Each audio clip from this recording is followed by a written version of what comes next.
Breaking news here on NFL Live. Adam Schefter reporting that four-time All-Pro linebacker Fred Warner reached an agreement on a 3-year, $63 million contract extension.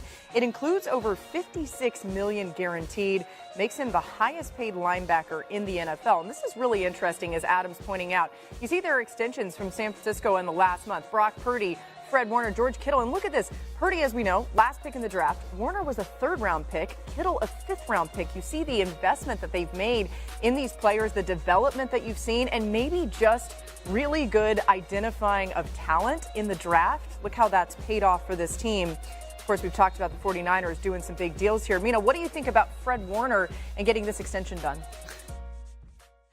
I mean, Fred Warner rocks. I know that's not exactly sophisticated football analysis, but I was just watching him on tape, and he's been the best linebacker, out-by linebacker in this league now for years and years. He's so fundamental to what they do on offense, and it's because of his unbelievable versatility, his athleticism, his sideline-to-sideline range, his brain. He is probably the best linebacker against play action that I've ever seen.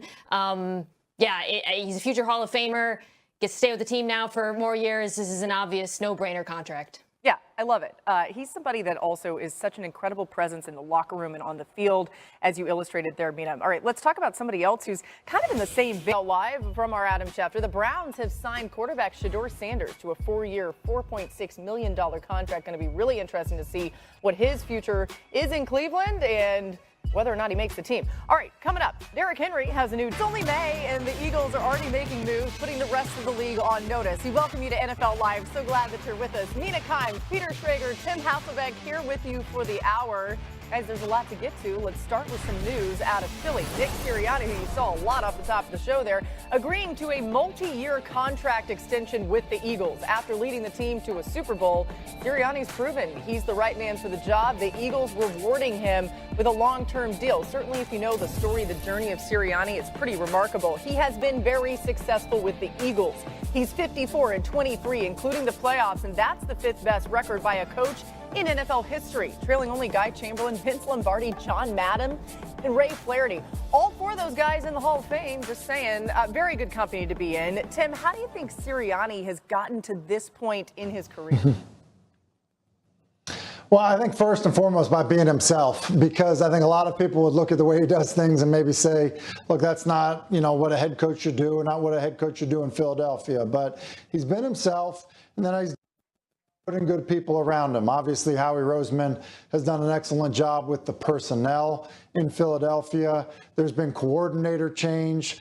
He's done an excellent job of, with some hiccups, managing through that. And so I think when you do that, you give yourself a chance to be successful as a head coach.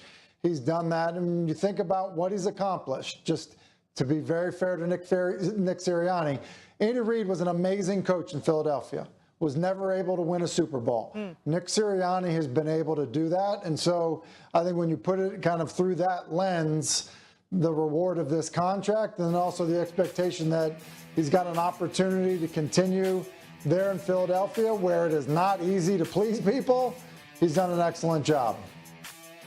Yeah, and my take on it is, why shouldn't he get paid? Why shouldn't he get an extension? Everyone else did, and everyone else who has won in the NFL does get that reward. Now, truth of the matter is, Nick Sirianni wouldn't work with every locker room, and Nick Sirianni might not work with every team, but he's Philadelphia's guy, and in that building, they respond to him.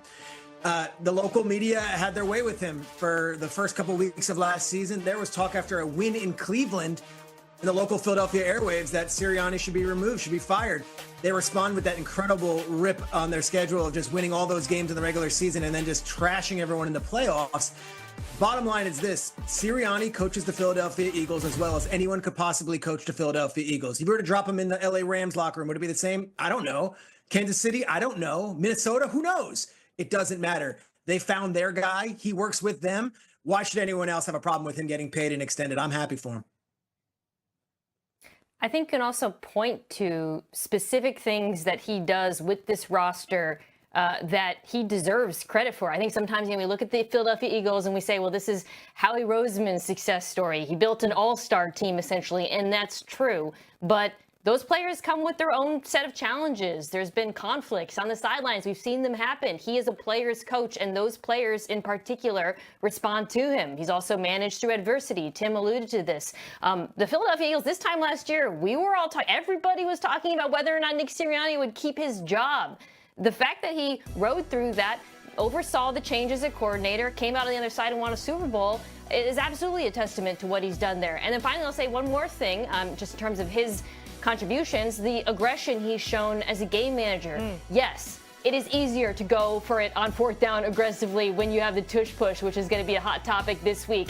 And maybe he's going to have to see what life is like without it. But not every coach would have been as aggressive as Sirianni's been from the very beginning in Philadelphia, and he deserves a ton of credit for that as well. That's a great point. We'll get to more on that tush-push situation a little bit later on. It seems like Sirianni has always had this unwavering faith in his players, and somehow that breeds amazing confidence. It makes sense. Another number to point out, he's one of 3 coaches ever to make multiple Super Bowls in his first 4 seasons, along with Mike Tomlin and Joe Gibbs. Elsewhere in the NFC East, let's talk about some of the buzz in Dallas as the Cowboys kick off OTAs today. Now, after falling short yet again in the playoffs, the Cowboys looking to George Pickens to bring a new edge to their offense. Here's what CeeDee Lamb had to say about Pickens' role in the offense. This is CeeDee talking, not me, but I'm going to have to say it like CeeDee. Lamb said, "We both won. It ain't no A, B, none of that. It's one. You look over there, you see one. You look over here, you see another one." So what you got to do with that? Basically, he's saying they're both really good. All right, aside from acquiring Pickens, the Cowboys also brought in Dante Fowler Jr., Solomon Thomas, Javonte Williams, and Miles Sanders as free agents. Then they had a great draft. They got Tyler Booker, who's expected to start at right guard. That's key. Pass rush specialist Donovan Ezaraku, corner Siobhan Ravel Jr., and running back Jayden Blue out of Texas. It's a who's who when it comes to the draft and some of these great additions that they've made in the offseason. So that's big. But when we talk about all these things, I think the main one, right, is George Pickens. So, Peter, what do you make of those comments from CeeDee Lamb about both of them kind of being ones? I loved it. And I'll say this, I've spoken to Cowboy sources over the last 2 weeks since that trade has been made. It makes a lot of sense when you talk to them bringing in Pickens. He's 24 years old. He hasn't even scratched the surface of what he can be. He's going into the final year of a contract, so he's going to be motivated financially. And there's this albatross around his name that he's this like cancer in the locker room where they don't see it that way. And they've spoken to people in Pittsburgh. Now, with their immaturity, of course, we've documented it well. Late to practice, late to game, all that stuff.